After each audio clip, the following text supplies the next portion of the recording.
Hello guys, welcome back to my channel. তো guys, কেমন আছো সবাই? আজকে আমি আমার ভাইয়ের অনেক রিকোয়েস্টে একটা ফুলদানি বানাবো। মানে ফুলদানি অ্যাকচুয়ালি নয়, ওখানে আমি কিছু ফুল ছিঁড়ে রাখবো, সেগুলো জল দিয়ে, সেগুলো কিছুদিনের জন্য জ্যান্ত থাকবে। তো মানে ওটা বানানোর জন্য প্রথমে আমাকে দিতে হয়েছে, আমি ওকে রেনবো কালারের করে দেবো কথা দিচ্ছি। তার জন্য প্রথমে আমি নিয়েছি স্কেচ পেন রেনবো কালারের, আর নিয়েছি একটা বোতল। এই সামনেটা কেটে দিয়েছি, আর এইভাবে কালার করবো। দেখো, ঠিক এইভাবে কালার করবো সবাই। ভিডিওতে তো তোমরা দেখতেই পাচ্ছ নিশ্চয়ই, এইভাবে কালার করব।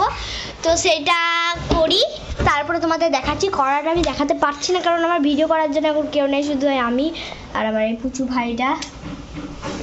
তো পুরোটা করার পর আমি দেখাবো, মাঝে দেখাতেও পারি। ততক্ষণ বাই বাই। তো গাইস, আমার কাজটা হয়ে গেল। দেখো আমি খুব সহজে এবং খুব তাড়াতাড়ি সব কিছু করে ফেলেছি। তো দেখো, এগুলো খুবই তাড়াতাড়িও হয়ে যাবে। আর তোমরা নিশ্চয়ই জানো রেনবো কালারের মানে নামটা কি, বেনিয়া সহকলা।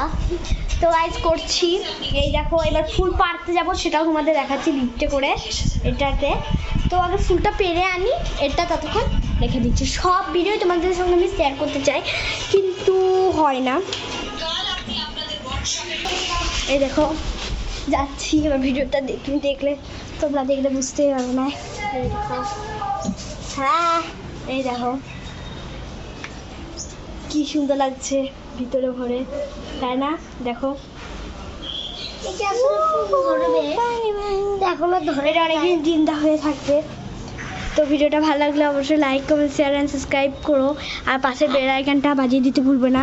আর আমার চ্যানেল শরীফুল আনোয়ারকে অবশ্যই সাবস্ক্রাইব করো। দেখি একটু